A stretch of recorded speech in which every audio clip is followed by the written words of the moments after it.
Amici ed amiche di TVBN, bentrovati e bentrovate. Il prossimo 2 luglio alle ore 19 presso la suggestiva Piazza Mercato del Pesce a Trapani si svolgerà la cerimonia di premiazione del primo concorso fotografico dal titolo In silenzio per passione, ricordando, manifestazione, dedicata alla memoria di Tiziana Taormina, figura simbolo della processione dei misteri, venuta a mancare lo scorso 3 luglio. Il concorso, voluto fortemente dall'associazione La Strada della Passione in collaborazione con l'Unione Maestranze, vuole tenere vivo il ricordo di Tiziana. Abbiamo ascoltato Paola Colicchia, presidente dell'associazione organizzatrice, nel servizio di Nino Barone. Allora siamo con Paola Colicchia, presidente dell'associazione La Strada della Passione, al quale chiediamo di questo concorso fotografico che è stato indetto dall'associazione in collaborazione con l'Unione Maestranze e che il 2 luglio prossimo si farà la cerimonia di premiazione. Paola, ci vuoi parlare un pochino di questo evento?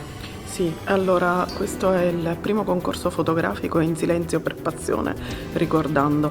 Abbiamo indetto questo concorso fotografico in memoria di Tiziana Taormina, che è il giorno 3 al primo anniversario della sua morte. Praticamente, essendo Tiziana, essendo stata nella sua vita una fotografa, ci è sembrato il ricordo migliore da fare per tenere sempre viva la sua memoria. Abbiamo chiesto ai partecipanti di mandarci dei lavori effettuate durante la settimana santa del 2023. Sono stati più di 30 partecipanti e devo dire sono foto di più disparate di vari momenti della settimana santa, non solo della processione dei misteri.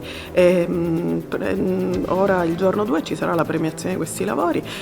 Abbiamo diviso le categorie in dilettanti e professionisti, quindi premieremo sia i dilettanti che i professionisti con dei lavori. Avremo la possibilità di effettuare una mostra permanente alla piazza ex Mercato del Pesce, dove questi lavori sono stati sviluppati e verranno mantenuti per circa un mese.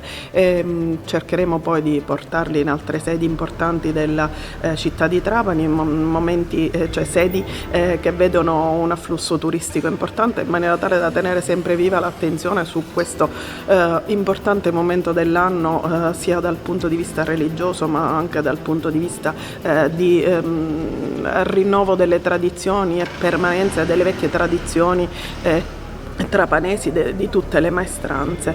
Il giorno 3 poi faremo una fiaccolata che partirà da qui dopo una messa in suffragio di Tiziana, e poi faremo una fiaccolata per le vie del centro storico, ricordando Tiziana appunto nel primo anniversario della sua morte, ma poi ricordando anche tutte le persone che come Tiziana in fermezza e risolutezza stanno attraversando un brutto periodo per i più disparati mali, ma soprattutto per il male che affligge maggiormente il mondo, con questi tumori, con queste patologie spesso a risvolto negativo.